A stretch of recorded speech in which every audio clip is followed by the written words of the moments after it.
prep time data. I'll be going to solvency and then to healthcare design.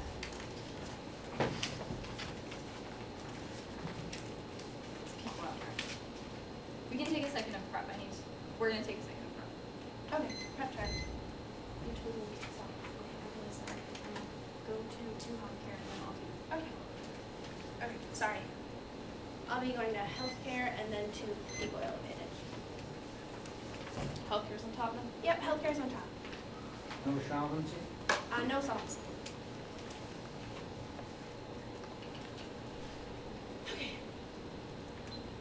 First, my opponent says that alternative energy has already come in form of the stimulus, but my first argument that the alternative energy in the stimulus was not perceived. It was not an alternative energy bill. It was just a small part of the bill that was aimed towards stimulating the economy. So the overall, when Congress debated it, it wasn't about whether or not alternative energy was a good idea. It was about whether or not stimulating the economy was a good idea. Their bill, however, is completely different. And two, we were in a crisis, so it's different. Right now, we're not as bad of an economic crisis, so it won't be necessary to pass their bill to help the economy. And second, he says that there will be no health care until 2010. But first, extend my Washington postcard from the 1NC that says that healthcare, people are pushing for healthcare now. And second, healthcare will pass, narrow window of opportunity. This is Washington Post in 6/10/2009. The environment's about the same, but the point is that you have live legislators who are really working together to try to do it. There's a lot of interesting ideas that came out of Hillary Care, but overall it was a disaster for all optimism. Democrats have long memories. Guertin cited the flowchart unveiled in the Senate floor in January of 1994 by Specter, showing the intricate web of new government entities that the Clinton plan would require. It was a turning point in the debate. That's an example of lessons learned. His prediction, compared to any other time in the last 30 to 40 years, there's a better chance than ever before that healthcare will be passed. But this is going to be like Indiana Jones movie, where we kind of slip through a narrow of escapes. So that means that healthcare, Democrats are currently pushing for healthcare, and it will be coming up in Congress. And third, he said that solar power is cost effective, but extend our link that alternative energy is extremely contentious. And two, extend from solvency that solar power is actually extremely expensive. That's our second card from solvency, the Business Week evidence. And four, and then he says that solar power will help fix the economy. This is simply talking about job creation. Job creation is not going to be able to help the economy in the short term. There's a very small amount of time before our impacts will happen, so that means that there's a risk that there will be economic extinction before job creation can help stimulate the economy. And his last argument on the healthcare flow is that peak oil will destroy the economy, but this card assumes that oil is finite, and that's something that I'm going to be arguing later in this debate. But oil is not finite, and is not proven. It's not been the cause of our economic decline in the past.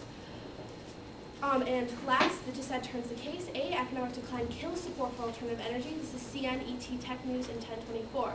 The world leader's reaction to financial crisis could determine whether and how quickly clean energy technologies will make an impact. Governments may treat the economic crisis as a reason to backpedal on emissions reduction targets. And B, independently, the link turns the case.